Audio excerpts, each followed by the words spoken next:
Today, from Japan, it's teriyaki chicken. This delicious, sweet, and slightly sticky chicken can be on your table in under 30 minutes. So let's get started.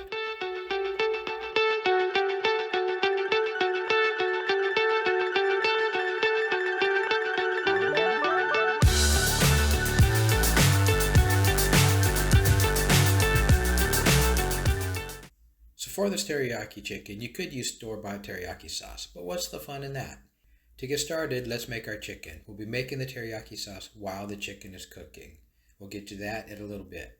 We're using chicken thighs today, but you can use chicken breasts if you like. The thighs have much more flavor though.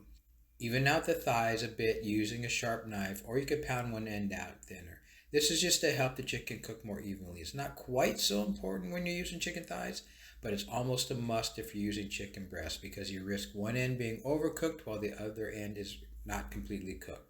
Beef, I love rare. Chicken, not so much. Put some salt and pepper on the chicken, but not too much salt because the sauce will contain salt from the soy sauce that you add to the sauce. Dredge your chicken in the starch of your choice.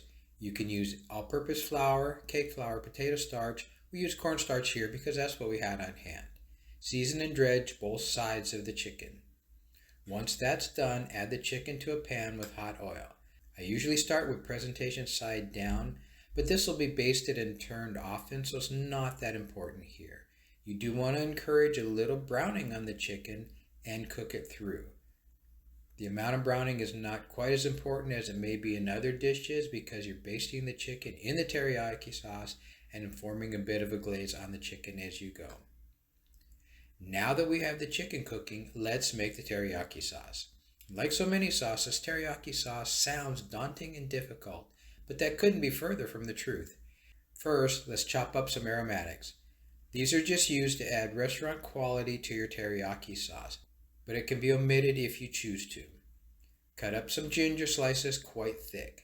Everything will be removed and strained from the sauce after it's cooked. Once you've cut your ginger, smash 4 or 5 garlic cloves. Cut up the white parts of some green onions and some chunks of yellow onion, about 1/4 of a yellow onion. Add all these ingredients into a saucepan. Now I'm making a small batch of this sauce because it's just me, so the ingredient amounts will vary based on the amount of chicken that you're cooking and the storage container you'll use for leftover sauce. We'll use about 1/4 cup of soy sauce, about 1 tablespoon of dark soy. Many recipes will call for sake to be added, but I use rice wine vinegar here as a substitute, so we'll use about 1/4 cup of rice vinegar. A total of 1.5 cups of water will be used. More water will be added in just a moment. And 1 tablespoon of cornstarch, which will be used to thicken the sauce. We'll add about 2 teaspoons of honey. This will help with sweetness and balance the saltiness of the soy sauce and the tanginess of the vinegar.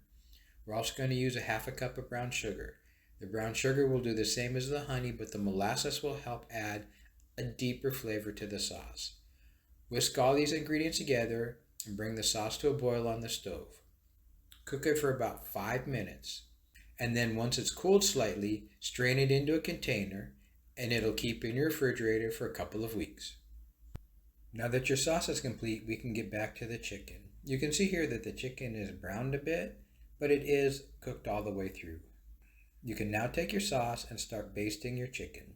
One of the other ways to make teriyaki sauce uses only soy sauce, water, and cornstarch. The sauce is boiled and thickened and reduced. It's fine in a pinch, but with just a little more time and effort, you can up your sauce game a lot here. Once your chicken pieces are basted, you can turn them over and do the same on the other side. You're going to cook it for about 2 minutes on each side. You want to continue that until the sauce has formed a nice dark glaze. This was basted and turned over about 4 times. And there you have it. Teriyaki chicken with your own homemade sauce to keep in your fridge for whenever that craving hits, and takeout just won't cut it. Of course, you can serve this with rice, or as I'll show you in a follow-up video, with stir-fried teriyaki udon noodles. Thank you for watching, and please check out these other videos.